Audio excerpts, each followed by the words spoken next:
Hi hello అందరూ ఎలా ఉన్నారు? ఈ రోజు చిన్న ఉసిరికాయలతో ఊరగాయ పచ్చడి నిల్వ పచ్చడి చేస్తున్నాను. మీరు కూడా లుక్కేసేయండి. చిన్న ఉసిరికాయలంటే ఉప్పు కారంతో కలుపుకొని తినేసేవాళ్ళు. పెద్ద ఉసిరికాయలు మాత్రమే పచ్చడి పట్టించేవాళ్ళు. కానీ చిన్న ఉసిరికాయలతో కూడా పచ్చడి బాగుంటుంది. ఇది మా పెరట్లోని చెట్టు. సంవత్సరానికి 2 సార్లు కాసే ఈ ఉసిరికాయలతోటి మనం చక్కగా 2 సార్లు పచ్చడి చేసుకోవచ్చు అనమాట.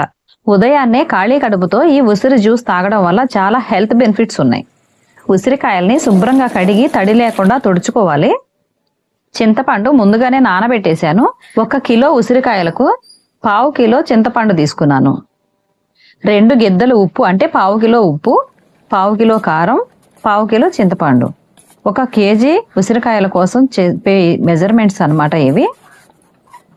చింతపండు అడుగు అంటకుండా తిప్పుకుంటూ చింతపండు గుజ్జును రెడీ చేసుకోవాలన్నమాట. బాగా ఉడికింది, స్మెల్ వస్తుంది.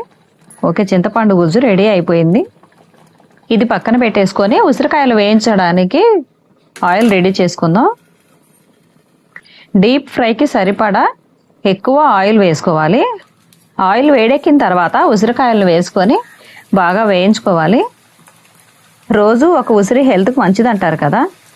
డైరెక్ట్గా కాయలు ఎలాగో మనం నిల్వ ఉంచుకోలేము. అదే ఇలా పచ్చడి పెట్టేసుకుంటే రోజు తినొచ్చు. ఇవి శీతాకాలంలో ఒకసారి, వేసవి కాలంలో ఒకసారి, సంవత్సరానికి 2 సార్లు కాపుకొస్తాయి అన్నమాట. జుట్టు ఒత్తుగా బలంగా పెరగడానికి ఉసిరి చాలా ఉపయోగపడతాయి. అట్లాగే ఆకలి లేని వారికి కూడా ఇది ఆకలిని పెంచడంలో కూడా హెల్ప్ చేస్తుంది. మలబద్ధకం, అసిడిటీ, గ్యాస్ ఇలాంటి ప్రాబ్లమ్స్ ఏమైనా ఉన్నా కానీ తగ్గిస్తుంది. రక్తాన్ని కూడా శుద్ధి చేస్తుంది. ఇన్ని హెల్త్ బెనిఫిట్స్ ఉన్న ఈ ఉసిరిని తీసుకోకూడని వాళ్ళు కూడా ఉంటారు. ఓవర్ బ్లీడింగ్ అవుతున్న వాళ్ళు, లో బీపీ ఉన్నవాళ్ళు, దగ్గు జలుబు హెవీగా ఉన్నప్పుడు ఈ ఉసిరిని తీసుకోకపోవడమే మంచిది. కాయలన్నీ బాగా వేగాయి కదా, ఇప్పుడు సపరేట్ చేసుకుందాం. కొంచెం లోతు వెడల్పు ఉన్న గిన్నె తీసుకుంటే బెటర్ అనమాట. మెజర్మెంట్స్ చెప్పాను కదా. 1 కిలో కాయల కోసం 1/2 కిలో ఉప్పు, 1/2 కిలో కారం. లావు ఉప్పు లేదా గండు ఉప్పు అంటారు కదా, ఆ ఉప్పు యాడ్ చేసుకుంటే బెటర్ అనమాట. ఇలా యాడ్ చేస్తే మాత్రం కరగదు.